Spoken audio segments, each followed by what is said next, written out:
Hello everyone. Hello po. Okay lang ba kayo? Gising pa.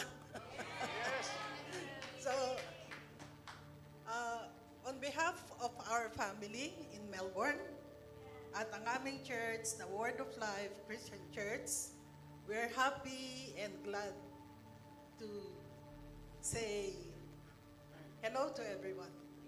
Yeah.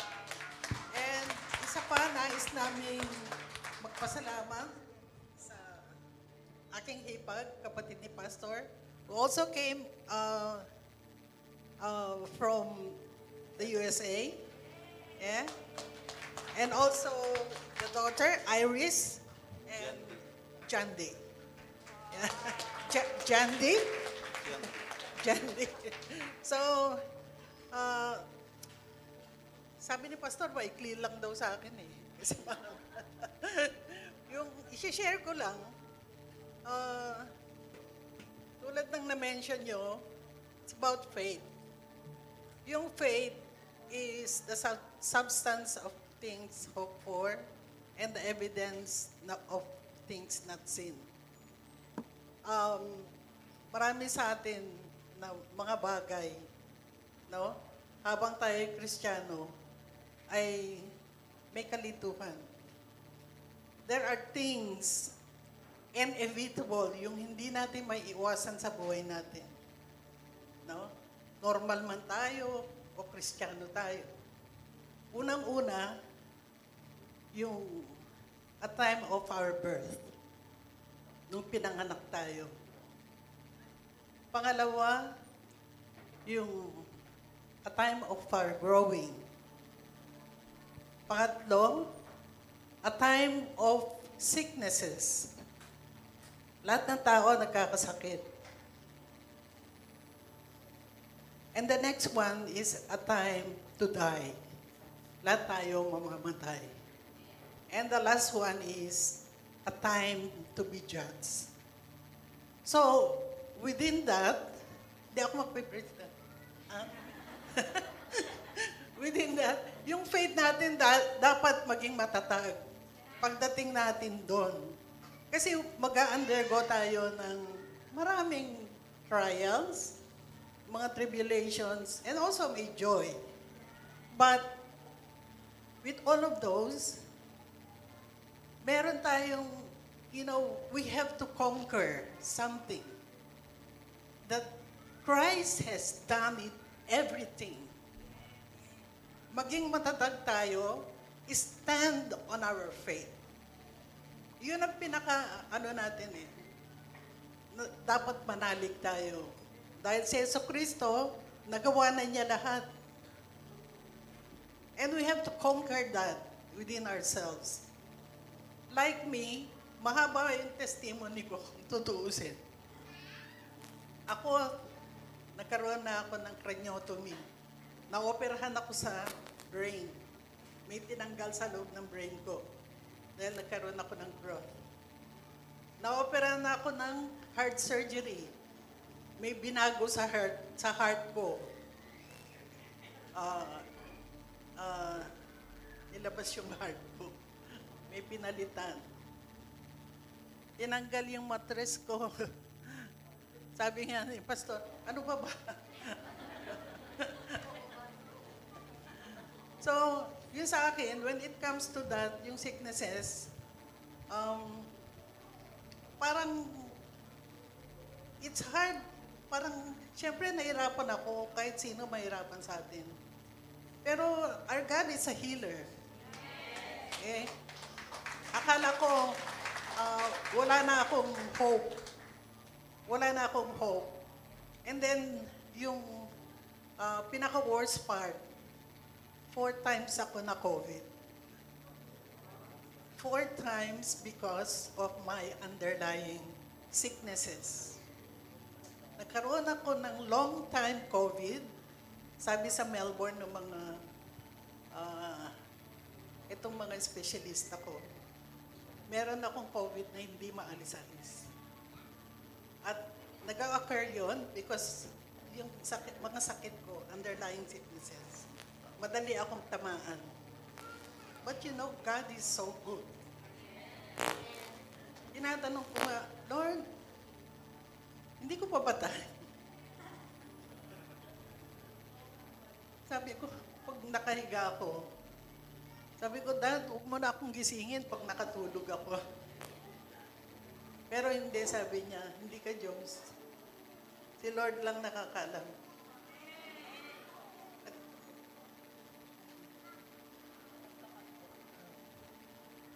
At sabi ko kay Lord, Lord, you can take me anytime.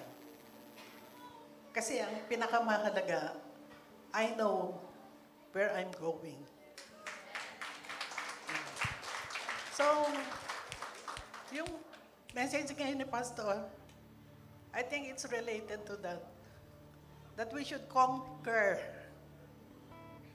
everything. Because God, and Christ is a conqueror. Hindi tayo eh. Si Christ, kinonquer niya lahat yan eh. All the pains, the sorrows that we undergo, He conquered on the cross. He died for us. He paid for our sins. Kaya tayo ligtas na ngayon. Naniniwala ba kayo? Yes. Amen. So, I praise God for this time. And I also want to acknowledge Pastor Walter and Attorney Burns sa pag-assist sa amin. Si Brother Morris, Pastora Che, and everyone, kasi kapamilya nga, no? At kayo, lalo na kayo. So thank you very much. Thank you very much. Yeah. Praise God. Hallelujah. Thank you, sweetheart. Muli po ay bumabati po ako ng isang magandang umaga at mapagpalang araw po sa lahat. Thank you so much. Thank you, Pastor Dong. I know you're watching today. Pastor May. The very reason bakit kami napauwi ng biglaan is for many of you probably knows that my mom passed away last Saturday. In the midst ng conference na engagement in missions na ginagawa namin nila Pastor Dong, Pastor May, we are in the midst of a conference when the sad news was reached my attention na tumawag yung aking mga kapatid dito. So, nevertheless, I tried to take hold of myself and I have to finish what we have started sa Melbourne. In our local church, nagmi-minister sina Pastor May at Pastor Dong, tsaka si Jed, yeah. And following Sunday, they are also our guest speaker at Word of Life Christian Church.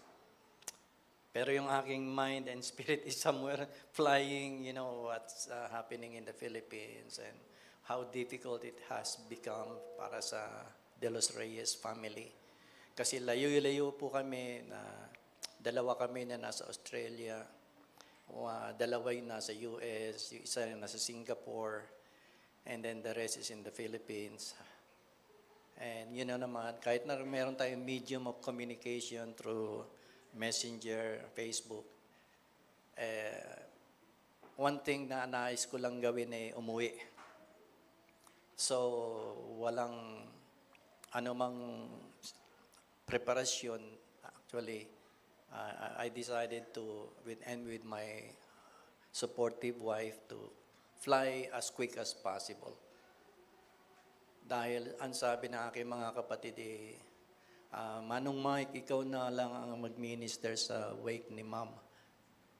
It is so difficult, although as being a pastor, we know our ministry, part of our ministry is, minsan dumarating you conduct funeral service for your members. And when a time to die, sabi nga ni Pastor Zelda, I got used to that. A lot of people that I have conducted a funeral service, no problem. I can handle it. Never believing and thinking that one day I will be doing my mother's wake service and burial. To make the story short, nailibing ang aking ina nung Friday, which was supposed to be her 93rd birthday. Ang napaka-ironic, magse-celebrate, ang plano ng mga kapatid ko, mag-celebrate siya ng 93rd birthday. Ang daming preparation na ginagawa. And then all of a sudden, it shifted like on the other spectrum. And that is why we still are thankful to God because you are here and you are always willing to support, and especially with Pastor May, Pastor Dong, and of course, personally, Pastor Walter. Siya pa sumundo sa amin actually, and they have been with us even dun sa burial, dun pa rin si Pastor Walter. So I just want to give my deepest thankfulness to you all. Thank you po sa inyong love and support. Now let me get to the message of the Lord. This message, which is entitled, Prepared for Conquest. It came to my meditation of the Word noong panahon na late last year. Everyone knows that something happened in Israel. Nagkagulo sa Israel just a few months ago, I think. Yeah. Alam po ba natin yun? Hanggang ngayon, hindi pa tapos yung gera na yun. That is actually the very time when this word came to me. Prepared for conquest, because when we heard the news that there was a breach doon sa boundary wall na naglagay kasi ang Israel ng wall between sa may Gaza. Nagkaroon ng breach yun, kaya nakapasok yung mga kaaway nila nang hindi nila ini-expect. At all of a sudden, merong atake na ginawa sa... Literally, there is a force, a conquering force that come against God's people. Doon na-inspire itong message na ito. That is why this is just a recent message that I also preach in our church. You see, if I want to start this story, let me say one thing, especially to the young people. One day, there is a story of a young man who yearned for greatness. Gusto niya maging tanyag, gusto niya sumikat. And he has been dreaming of success and thinking, what does it look like to have an adventurous life that is amazing? But the only problem of this young man, he do not have the courage to take the first step. Wala siyang lakas ng loob para humakbang doon sa kanyang pangarap, sa kanyang gustong maabot. Meron siyang ambisyon na managumpay, pero may kakulangan siya sa pananampalataya kung paano mangyayari yon. Kaya napakalaga ng mga inawit natin, yung mga exhortation po kanina. He wanted to become a conqueror, but he was stuck in his own fear. So this morning, allow me to release this message to the church in the Hub of Christ Parañaque and all of you who are watching on a live stream broadcast. Let me declare that the Lord wants you to be prepared for conquest. Sabihin mo sa katabi mo, you must be prepared for conquest. I must be prepared for conquest. You see, the primary passage na ating tatalakayin sa umaga po na ito ay sa aklat po ni Josue. Joshua 1, verse 1 through 18. Now, just a overview. God was preparing this man Joshua for his upcoming mission. At ang misyon na itinatalaga sa kanya ng Diyos ay hindi madali. Hindi ito pwedeng papetik-petik, kumbaga sa ating lengguwahe. No? Hindi ito po pwede ng paisi-isi. Kailangan ni Joshua, kailangan makatanggap siya unang-una na isang matibay na mandate mula sa Diyos. At ang sinasabi ng Diyos kay Joshua sa panahon na yun, sabi niya, that you, Joshua, will succeed. So ang success ay hindi lang ambisyon. Ang success ay hindi lang pangarap. Ang success ay actually, nasa Diyos, ang gusto ng Diyos, ang lahat ay managumpay. Pero may kondisyon ng Diyos kay Joshua. Sabi niya, you will succeed, but you need to be strong and be very courageous. Amen? If you will follow my word, then you must prepare yourself to be equipped with the proper equipment. You will need to have the proper weaponry, the tools that you need to go out and conquer, the things that you need to conquer. Amen. Let us read the passage briefly. It says in Joshua chapter 6,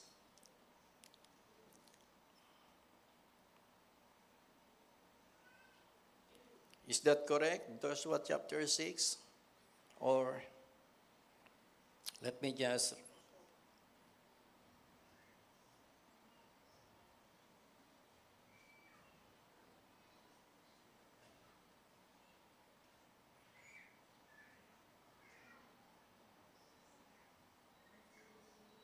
I think Joshua chapter 1. May typo error yan. Yeah, it is in Joshua chapter 1. Don't mind the 6:1-5. But the verse is correct. After the death of Moses, it says that, which is the Lord's servant, the Lord spoke to Joshua, son of Nun, Moses' assistant, and he said, Moses, my servant, is dead. Therefore, the time has come for you to lead these people, the Israelites, across the Jordan River into the land I am giving you. I promise you what I promised Moses. Wherever you set foot, you will be on land I have given you. From the Negev wilderness in the south to the Lebanon mountains in the north. From the Euphrates River in the east to the Mediterranean Sea to the west, including all the land of the Hittites.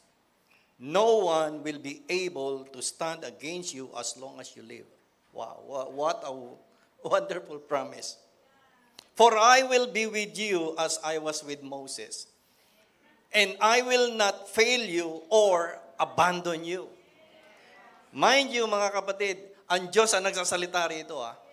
Ang Diyos ang nangangako dito. Napakatindi ng mga binitawang salita ng Diyos kay Josue. At ang sabi sa verse 6, be strong and courageous, for you are the one who will lead these people to possess all the land I swore to their ancestors I would give them. Be strong and be very courageous.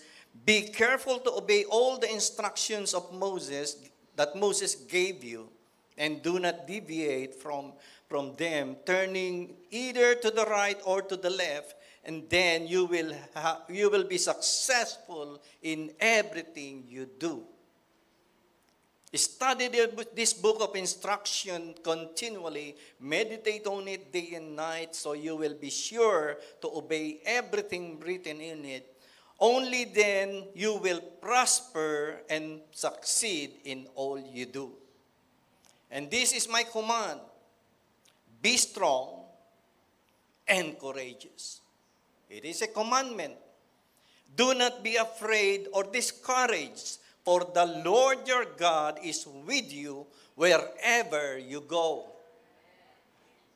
And then Joshua commanded the officers of Israel, go through the camp and tell the people to get their provisions ready.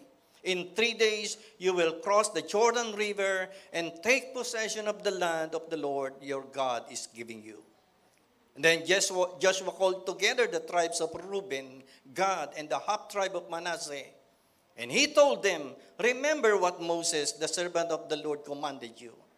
The Lord your God is giving you a place of rest. He has given you this land. Your wives, children, and livestock may remain here in the land Moses assigned to you on the east side of the Jordan River, but your strong warriors, fully armed, must lead the other tribes across the Jordan to help them conquer their territory.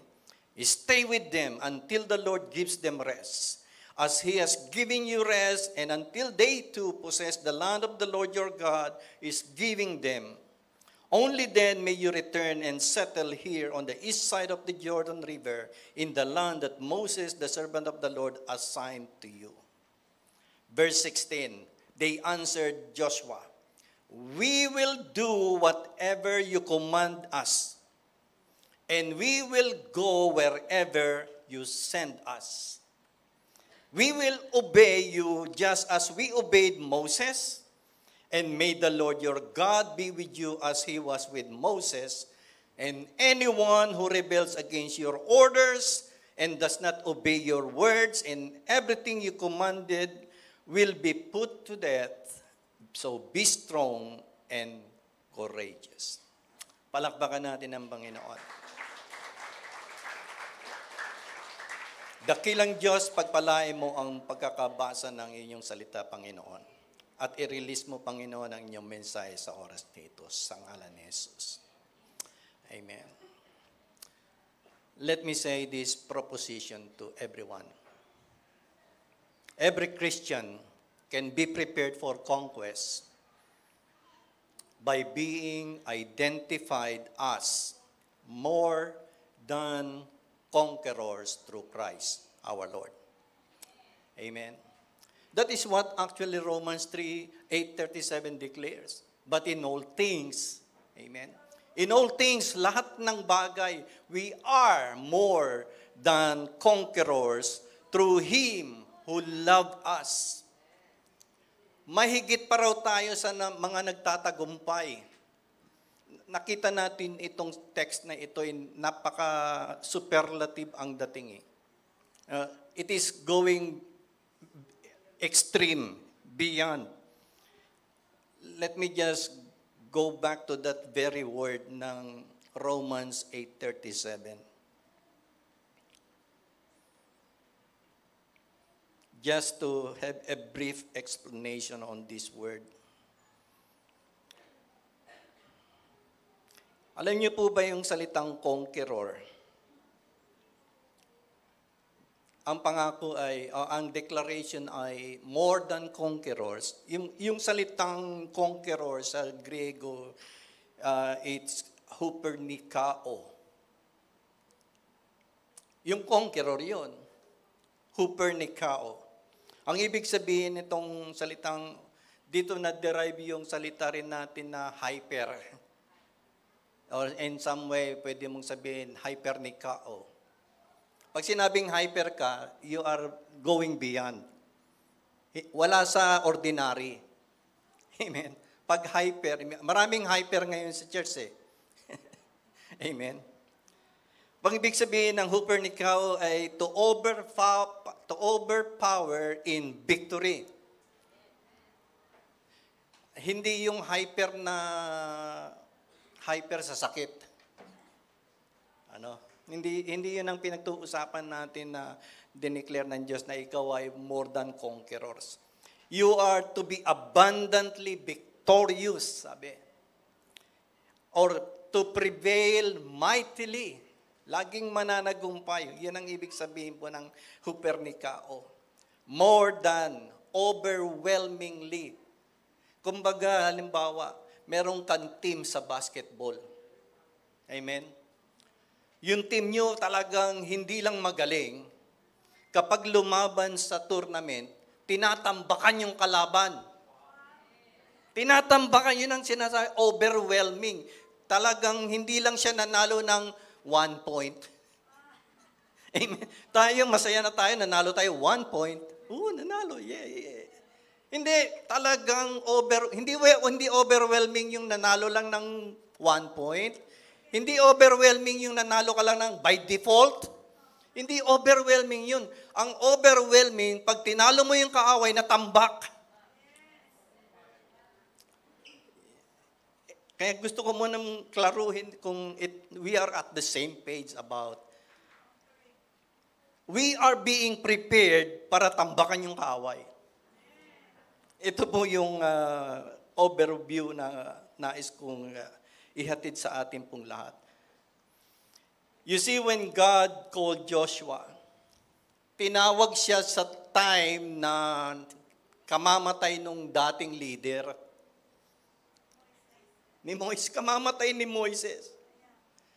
Kuminsan mahirap sa buhay ng mga, lingkod ng Diyos.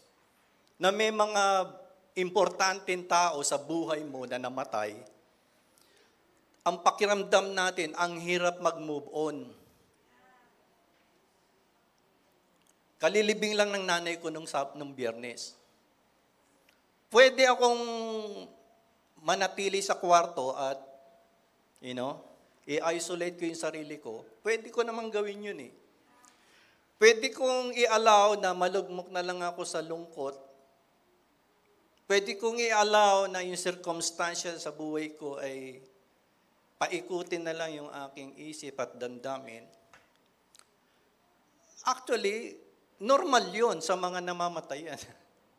Hindi ko naman sinasabi, huwag kayong malungkot. I just want to make that clear. Kasama yan sa trahedya ng buhay. Pero hindi ka lang naman tinawag ng Diyos para maglibing ng patay. Hindi po ba? We are called to become more than conquerors. Every Christian must be prepared for conquest by having 3 fundamental characteristics in their life. At ito po yung 3 component ng message po na ito. Number 1, we can say, a call to courage. Number 2 is unity in action. Number 3, obedience and success. Diyan po ang framework ng mensahe ng Diyos. Sa Joshua chapter 1, we see these 3 characteristics throughout the story. Let me break it down for us today. Being prepared for conquest, we are called to have courage. Sabi diba sa umpisa, sa chapter 1, verse 6 and 7, be strong and courageous.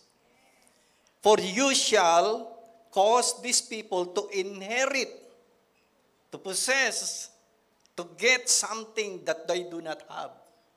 Amen. And I swore to their fathers to give it to them.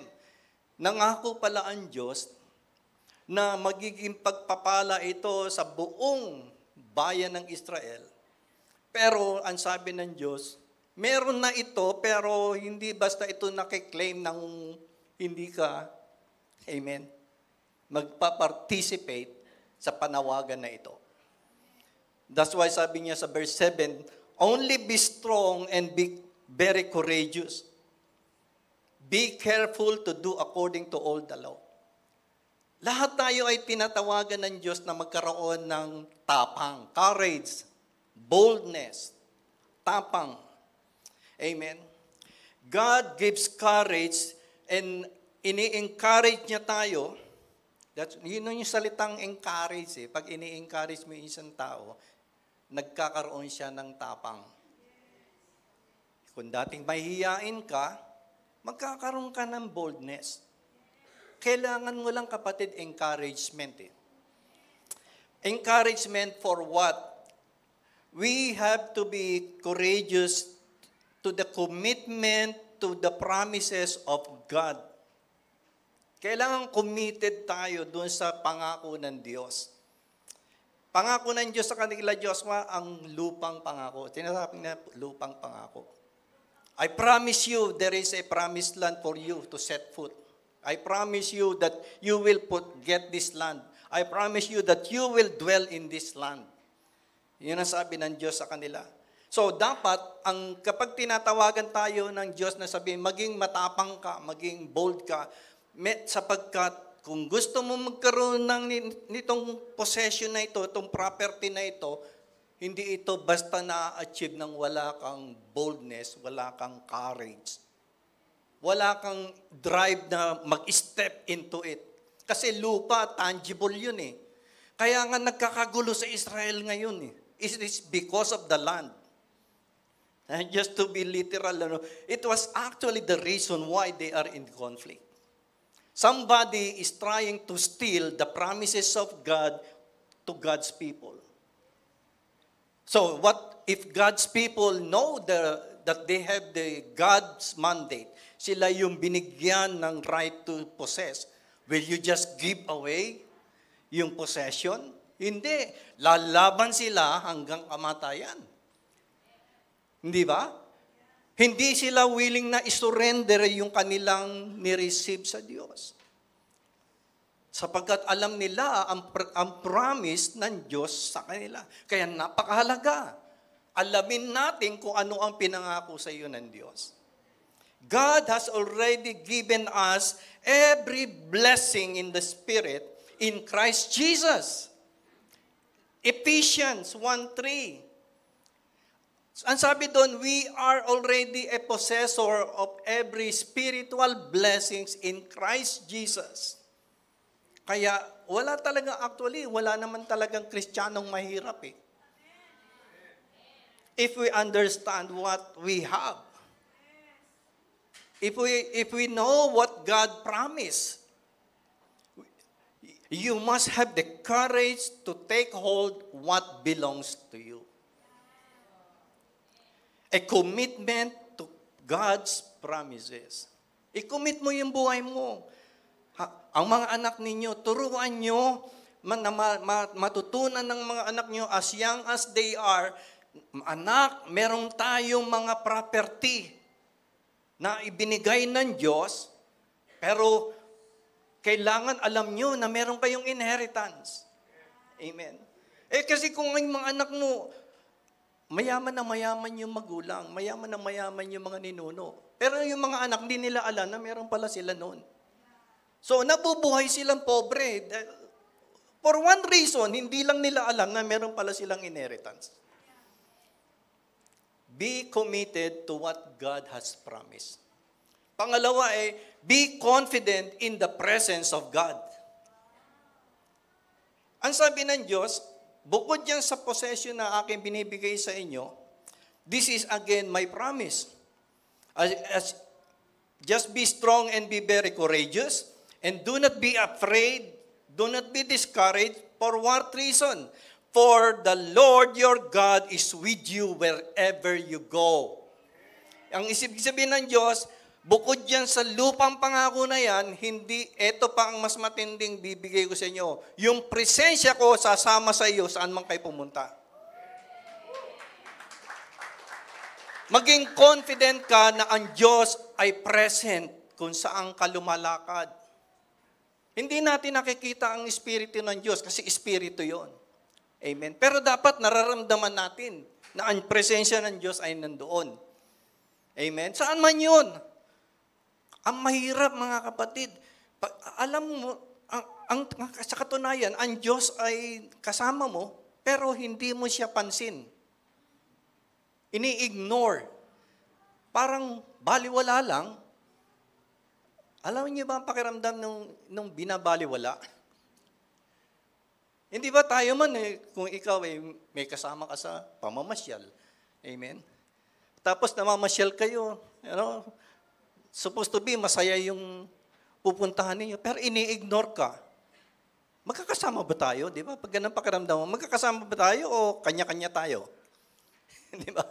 Yung ang feeling, a-attend ka ng party, okay? Supposed to be, sama-sama kayo na magdidiwang. Pagdating doon sa party, mauupo sa table, bubuksan yung cellphone. Ang kinakausap yung cellphone. Hindi yung katapat, hindi yung kasama sa party, hindi yung tao.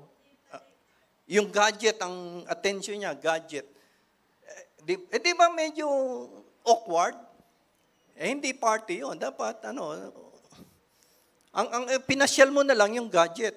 Huwag mo na isama yung tao. Hindi ba, parang insulto dun sa kasama mo mismo.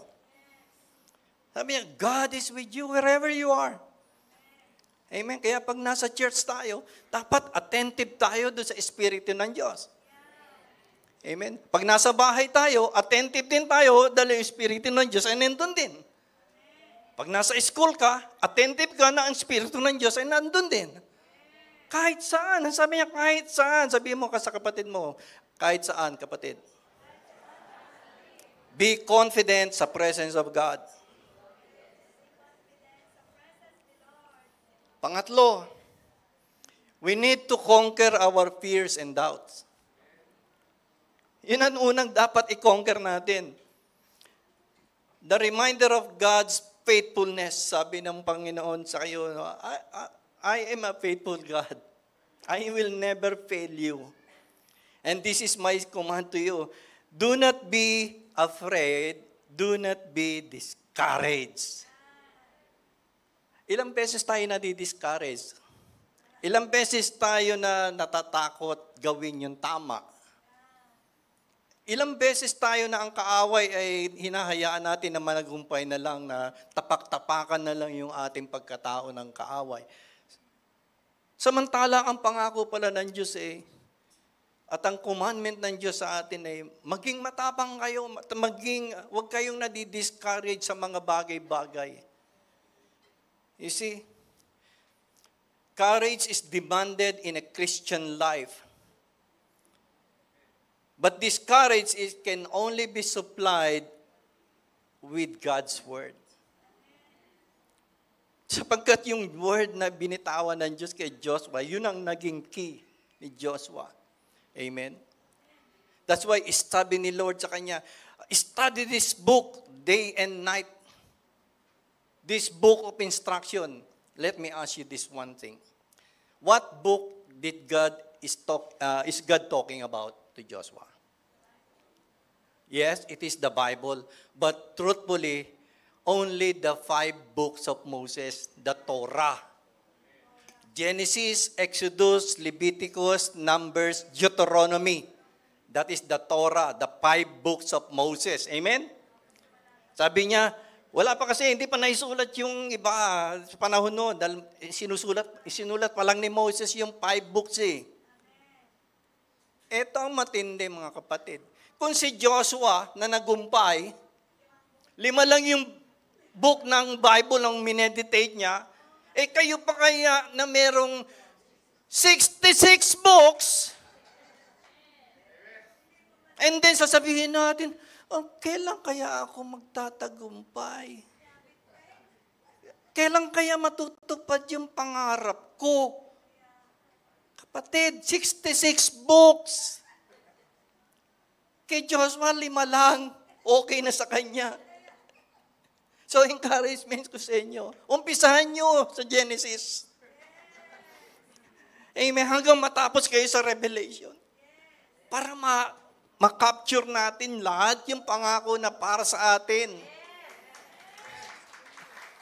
Hallelujah. Para purihin ang Diyos. Every Christian can be prepared for conquest when we have the proper tools. Ito ang tool, ito yung proper equipment na kailangan natin. Salita ng Diyos sa bawat aspeto ng buhay. Amen. Salita ng Diyos para sa ating anak, salita ng Diyos para sa ating pamilya, sa career, sa business. Lahat ng aspeto na ito nandun sa salita ng Diyos. Gusto mo mag-succeed? Andun po mga kapatid. So kaya sabihin mo, you are a conqueror. And you are a more than conqueror. When you uphold the word of God over your life. we are called to receive a courageous spirit.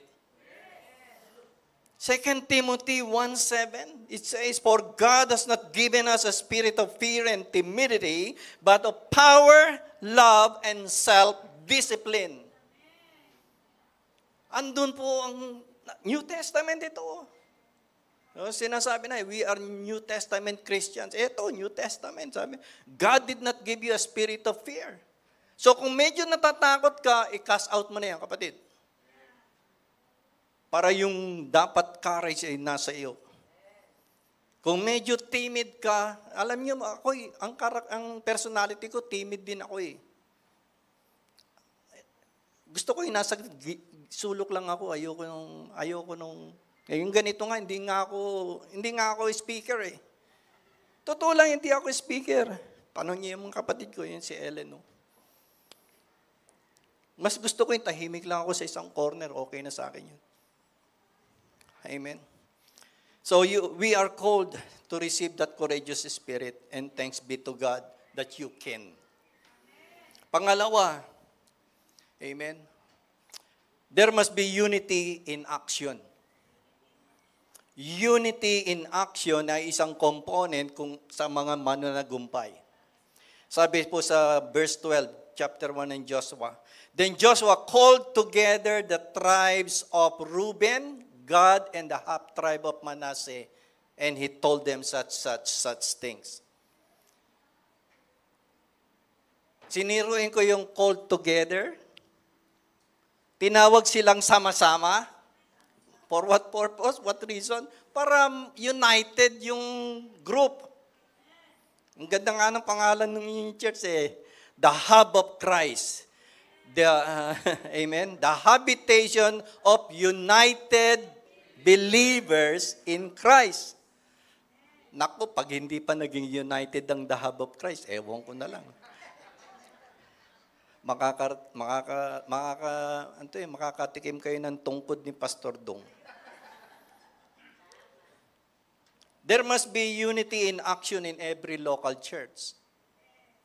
There must be, if we will conquer, hindi mananagumpay ang anumang gawain kung kulang itong component na to. Hindi lang puro action, mga kapatid, hindi lang puro, it should be unity in action. He called together the tribes of Reuben. Pagka sinabing unity in action, ang ibig sabihin po nito ay merong kooperasyon ang bawat tribo. Di ba, ang dami nilang tribes? Dito sa text, pumili lang si Joshua ng 3 for a specific mission. Inassign niya sila for a particular mission, pero pinili niya yung 3 na ito for good reason. So, pero ang hina-highlight dito, yung cooperation na gagawin ng bawat isa sa kanilang mission na gagawin. Kailangan mag-cooperate po tayo. Kailangan ang bawat family may kooperasyon sa entirety ng the Hub of Christ. Hindi yung sabog-sabog kung saan napupunta yung pamilya. Ito ang sumisira sa pangarap ng marami na maging matagumpay kapag ka nagkakanya-kanya. Kailangan may unity in action, kailangan may cooperation among the families. Amen. And pangatlo, merong collaboration ng mga leader. May collaboration dito eh. Kasi ang sabi dito ay yung 3 tribo, sininggle out ng Diyos actually, inorderan ng Diyos si Joshua, ngayon si Joshua naman ang tumawag doon sa 3 tribo. And they were chosen to live on the other side of Jordan, but they had promised to help conquer the land for the other tribes. Look at that context. Yung inassign sa kanilang task ay tulungan mo yung ibang tribo. Kayo yung minandate ni God na conquerin nyo muna yung lugar na yon bago kayo magre-rest dun sa inyo. Ito, mahirap kumisang gawin yan eh. Kasi pagka nagkanya-kanya, ang uunahin mo yung sayo. Pero yung commandment, hindi. Sabi niya, kayo ang 3 kayo. Kayo, sila Manasseh, sila, di ba? Sama-sama kayo, tulungan nyo muna yung ating mga katribo. Maiwan dito yung mga anak, yung mga asawa nyo, anak nyo maliliit, tsaka yung mga flocks ninyan. Pero yung mga warrior ninyo, pumunta kayo ron, tulungan nyo yung kabilang tribo na makuha yung territory na yon. At pag nakuha nyo yon, kayo pwede na kayong mamahinga dito sa inyo. Kaya mga kapatid, yung kapitbahay mo, pinapakonquer sa'yo. Yung kapitbahay nyo. Huwag mo sabihin na, ay, bahala siya sa buhay niya. Malaki na siya. Amen? Unity in action. Sabihin mo, unity in action. Pangatlo, aside from cooperation among leaders, aside from collaboration of the leaders or cooperation among tribes, there is also contribution of resources. Joshua 1:11, it says, go through the camp and tell the people to get their provisions ready. Alam niyo, lahat ng mission na pupuntahan niyo, kailangan niyo ng provision. At least, kailangan mo man lang ng pamasahe. Amen. Hallelujah. Alam niyo sa amin local church, it's like kind of automatic sa amin yung pag may namatayan, hindi ko na kailangan sabihin, being the senior pastor of Word of Life sa Australia, hindi ko na kailangan utusan yung committee na, uy, bigyan nyo naman ng support yung namatayan. Hindi automatic dapat yun na, amen?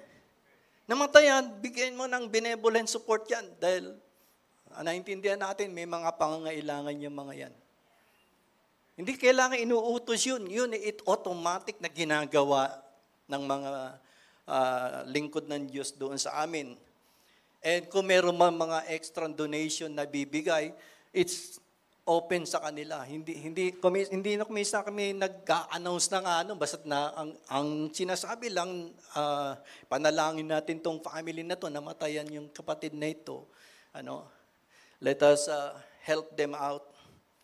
Ganito ang tema ng pupunta dito, iba ang senaryo. Lulunsad sila sa warfare, makikigera sila sa mga kaaway, pero sabi niya, kailangan mo ng provision. Kailangan ihanda ninyo lahat ng mga pangangailangan ninyo bago kayo lumusob. Bago nyo puntahan yung mission na yan. Kailangan ready kayo sa provision. Amen? Hallelujah. Did you know that even the Lord Jesus, ang sabi dito sa Joshua, you have 3 days to do this. Specific. In 3 days, sabi, get the provisions ready. Pag hindi 3 days, expired na yon. Pagka lumampas sila sa 3 days, expired. Ano ibig sabihin? Kasi yun yung immediate need. Pag nilampasan mo yung immediate need, kahit na ipadala mo pa yun ulit, hindi na, tapos na yung pangangailangan, lampas na . Hindi na napakinabangan yung dapat pakinabangan. Amen? Did you know that even Christ obeyed? In just 3 days, He rose from the dead. Hindi pwedeng ika-4th day. Hindi pwedeng ika-5th day. Hindi pwedeng next month. Kailangan in 3 days, buhay na uli ako. Ang ibig sabihin na itinuturo ng konsepto ng Panginoon sa atin, kailangan valid yung time frame according to God's plan, according to God's purpose, according to God's, amen?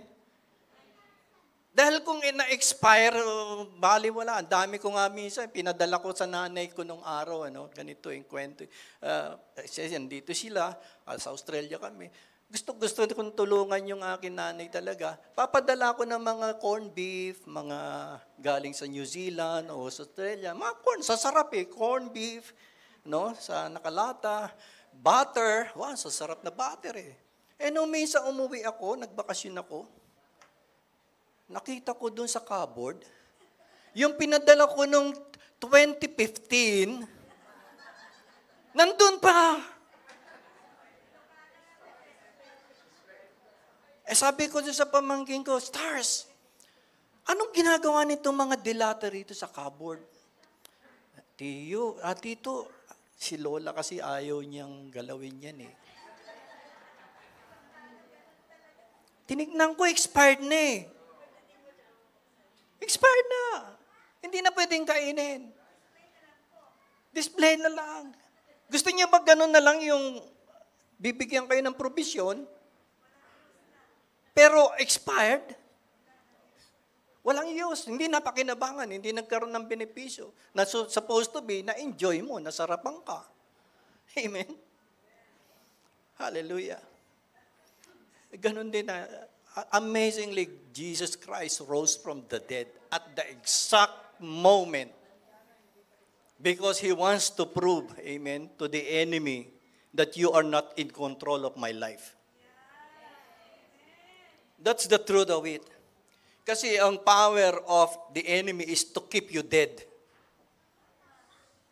But the power of Christ is to raise the dead. Yun ang totoo yan. The power of Christ, after 3 days, dapat buhay ka. Hallelujah. You are called. Maging united tayo sa Diyos. In 3 days time, sabihin mo sa mga kamag-anak mo, in 3 days time, pwede ka nang buhayin ni Lord. Hallelujah. We are called to experience unity in action, sabi ng Panginoon sa John 17:23. I am in them, and you are in me.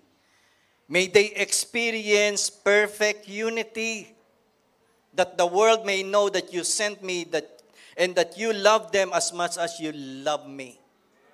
Amen. The Lord is declaring you must have a perfect unity. Hallelujah. It is the tool that we must use, that the power of relationship and community. Kaya nagkakaroon ng relationship because somebody has restored us. Somebody has rose us from the dead. Nagkaroon tayo ng relationship sa Ama because of Christ rose from the dead. Nagkaroon tayo ng community of churches because Christ rose from the dead. Sabihin mo sa katabi mo, you are not journeying this life only by yourself. You are journeying this together with us. Last but not the least of the points is obedience and success. Obedience and success. Ang sabi ni Lord kay Joshua, verse 7, then you will be successful in everything you do. Sinong gusto lahat yung gagawin mo? Success. Sinong may ayaw nun? Ayaw ko na lang kung ikaw tatanggi sa success. Laging panalo, ang sabi. Laging panalo. Amen? Lahat ng gagawin mo, panalo. Can you imagine that? Pero, ang sabi nito, yung success, nahuli yun eh. May nauna muna bago mag-succeed. Obedience comes first before success. And sabi, whatever you command to us, sabi ng mga tao kay Joshua, yung mga leader, sabi ng mga leader kay Joshua, whatever we will do whatever you command us, and we will go wherever you send us. Ang nagsasalita ito yung mga leader na sa tribes eh. Nag-mandate na ang Diyos kay Joshua, then Joshua gave the mandate to the leaders. And that's ang response ng mga leaders. O sige, Josue, susunod kami, ano man ang kinumand mo sa amin. Tanong, pagka na meron bang sinabi sa inyo yung mga pastor ninyo, sinusunod ninyo? Diba? Kasi yun ang key. Dahil nakikita niyo yung line of command. God spoke to the primary leader. And then the primary leader talked to the leaders. And then the leaders talk to the people. Tignan niyo yung kwento, napakadali na maintindihin ito eh. Pero dito, sabi niya, para mag-succeed tayong lahat, kailangan marunong tayong sumunod. Kailangan marunong tayong mag-obey. We need to learn how to follow godly leadership. Sabi nila, we will obey you. Huwag kayong matakot na sumunod. Hindi naman kayo utusan niya ng kung ano-ano lang eh. Sila ay nag-uutos sa atin para tayo ay managumpay. Amen? Yung mga magulang nga dito, kaya nga inuutusan niyo yung mga anak niyo, hindi dahil nahihirapan na kayo eh. Hindi dapat yun ang motivation, ba't niyo inuutusan niyo yung mga anak niyo? Inuutusan niyo yung mga anak niyo para matuto na sumunod. Para kung marunong sila sumunod, marunong na silang tumanggap ng tagumpay. Dapat ang anchorage ay yung according sa promise, hindi yung iba't ibang konsepto. Anak, sumunod ka naman kasi, amen? Kaya ang nagiging attitude ko minsan ng mga anak, ganito eh. Uutusan si kuya. Pagdating si kuya, sabi niya, busy ako doon na lang kay bunso. Why? Ang konsepto mali. Kasi ang iniisip the only reason why they are being asked is because your mom or your dad needs help. Kung tutuusin, kayang gawin ito ng lahat ng Diyos eh. Totoo o hindi? Pwede naman gawin ng Diyos, sige, huwag na kayo mag-participate, ako na lang bahala. Pero hindi ganun ang ginawa ng Diyos eh. Kahit almighty si God, kahit lahat pwede, nag-create nga siya ng universe, hindi nga problema eh. Yun lang utusan ka ng isang bagay na sumunod, problema pa. Laki ng problema mo kapatid, pagka yun ang... That is a terrible problem. How wonderful it is when God's people honor God first by respecting and following spiritual leaders. There is a church in Corinth who has been a problem to Paul. Yung mga taga-Corinto, naging karnal ang pamumuhay. Instead na sumunod dun sa mga leader, ang ginawa nila, nagkanya-kanya sila ng leader. Yung ibang leader, ino-oppose nila, ayoko nga sumunod dyan sa pastor na yan. Dito ako dun sa pastor na to. Di ba? Yun yung Corinthian church eh. Nagkanya-kanya sila. Sabi, kami sinusunod lang namin yung nila Moises. Hindi, sinusunod ko si Paul. Hindi, sinusunod ko sila Peter. Hindi, doon ako kay Apollos. Mahusay mag-preach si Apollos eh. Tapos may isa pang group doon sa Corinthian Church. Ayoko dyan sa mga leader na yan. Basta susunod ako kay Kristo lang. Look at that. Sabi ni Paul, teka muna, si Paul ba namatay para sa inyo? si Pedro ba o ako ba si Apollos ba ang Teka muna, mga kapatid, mukha yatang hindi yun ang ulawin. It's sumarot.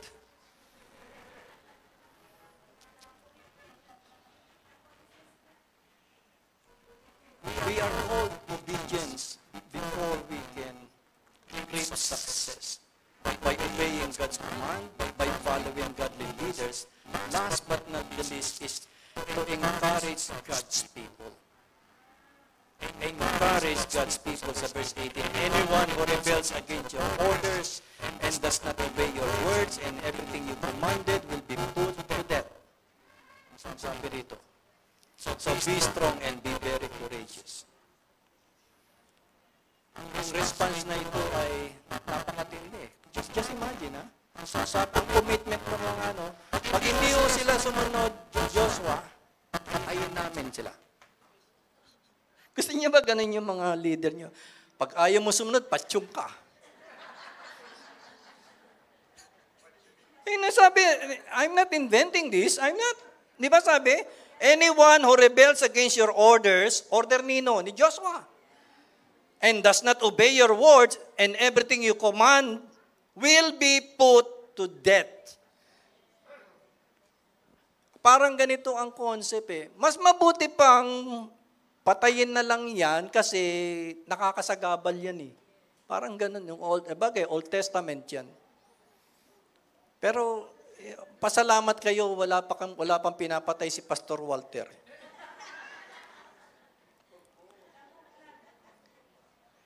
Be prepared for conquest, for being subject under the rule and obedience of Christ.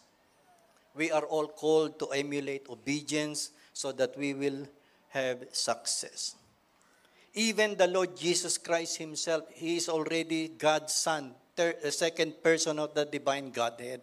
He learned obedience from the things that he suffered. Hebrews 5:8. So ito po ang mensahe ng Diyos para sa ating lahat sa umaga na ito. I want us all to be prepared for conquest. God is calling you to have courage. God is calling you to have unity in action. And God is calling you to have obedience and therefore succeed in everything you do. Praise be the name of Jesus. Palakpakan po natin ang Panginoon. Hallelujah. Let me take this opportunity. Tayo pong lahat ay tumayo.